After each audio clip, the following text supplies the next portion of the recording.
اور اگر ابو بکر رضی اللہ تعالیٰ عنہ کی بات کو بھی نہیں ماننا، یہ ماننا کہ وہ بھی نعوذ باللہ جھوٹ بولتے ہیں، تو پھر دنیا کے اندر کوئی مسلمان سچا نہیں۔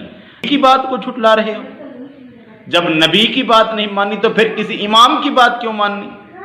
امامت تو جہاں رہے گی ان کا اہل بیت سے ثابت ہونا حدیث کے بغیر نہیں ہو سکتا۔ تو اگر آپ فاطمہ رضی اللہ تعالی عنہ ابو بکر رضی اللہ تعالی عنہ کے پاس اپنا قاصد بھیجتی ہیں، مطالبہ رکھتی ہیں کہ مجھے وراثت ملنی چاہیے، ابو بکر رضی اللہ تعالی عنہ فرماتے ہیں کہ میں نے نبی صلی اللہ علیہ وآلہ وسلم سے سنا کہ انبیاء کی وراثت نہیں ہوتی۔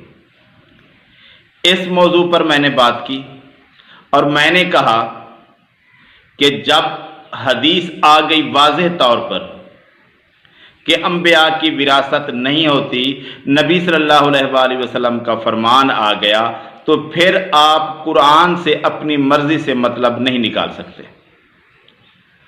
تو پھر ایک شخص نے اعتراض کیا کہ جب قرآن کہتا ہے کہ وراثت ہوتی ہے تو پھر آپ کیسے کہتے ہیں کہ وراثت نہیں ہوتی؟ آپ پھر حدیث کیوں پیش کرتے ہیں؟ آپ قرآن کا رد حدیث سے کر رہے ہیں۔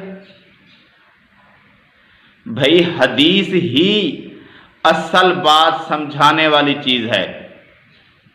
قرآن مجید میں کیا لکھا ہوا ہے، اللہ تعالیٰ کا فرمان کیا ہے، اس کی وضاحت کس نے کرنی ہے؟ اس کی وضاحت اللہ کے رسول صلی اللہ علیہ وآلہ وسلم نے کرنی ہے۔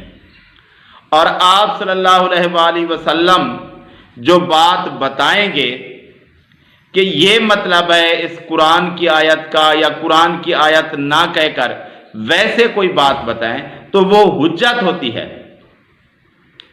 اللہ تبارک و تعالیٰ نے پیغمبر کیوں بھیجے، نبی کیوں بھیجے؟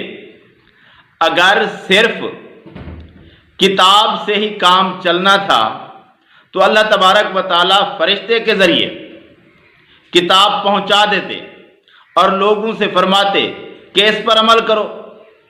نہیں، بلکہ کتاب کو سمجھانے کے لیے، اللہ کی بات کو سمجھانے کے لیے اللہ تبارک و تعالیٰ نے پیغمبر بھیجے، نبی بھیجے، اس لیے کہ لوگوں کو صحیح طریقے سے سمجھائیں۔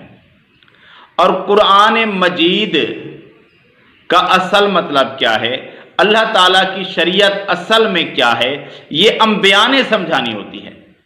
تو نبی صلی اللہ علیہ وآلہ وسلم نے فرمایا کہ انبیاء کی وراثت نہیں ہوتی، پر مسلمان کہلوانے والے سب لوگ متفق ہیں کہ ابو بکر رضی اللہ تعالی عنہ نے فرمایا کہ میں نے نبی صلی اللہ علیہ وآلہ وسلم سے سنا کہ انبیاء کی وراثت نہیں ہوتی۔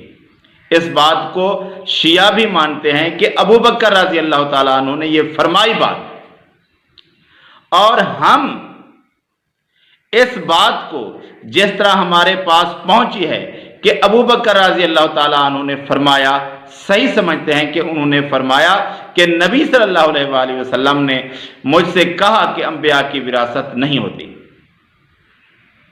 تو پھر جب نبی صلی اللہ علیہ وآلہ وسلم کا فرمان آ گیا تو اس کو پھر اور طریقے سے کیسے دیکھنا؟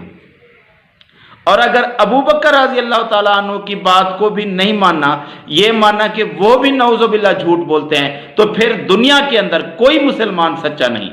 نہ پھر علی رضی اللہ تعالیٰ عنہ سچے ہیں، نہ عمر رضی اللہ تعالیٰ سچے ہیں، نہ عثمان رضی اللہ تعالیٰ عنہ سچے ہیں، نہ حسن حسین رضی اللہ تعالیٰ عنہ سچے ہیں، نہ فاطمہ رضی اللہ تعالیٰ عنہ سچے ہیں، نہ کوئی شخص سچا ہے۔ جب جو امت کا سب سے معتبر ترین شخص جھوٹا ہے نعوذ باللہ، تو پھر کون سچا ہے؟ ابو بکر کی بات سب لوگ مانتے کہ انہوں نے یہ کہا۔ جب انہوں نے یہ کہا، اگر وہ جھوٹے ہیں تو پھر نعوذ باللہ پوری امت جھوٹی ہے۔ اب بات رہ گئی قرآن کی۔ حدیث کو قرآن سے سمجھنا ہے یا قرآن کو حدیث سے سمجھنا ہے؟ قرآن آیا، اللہ کی کتاب آئی، اس کو حدیث کے ذریعے سمجھنا ہے۔ اور شیعہ تو اصل میں ان کا مذہب سارا دین ہے، یہ ساری تعویلات کرتے ہیں۔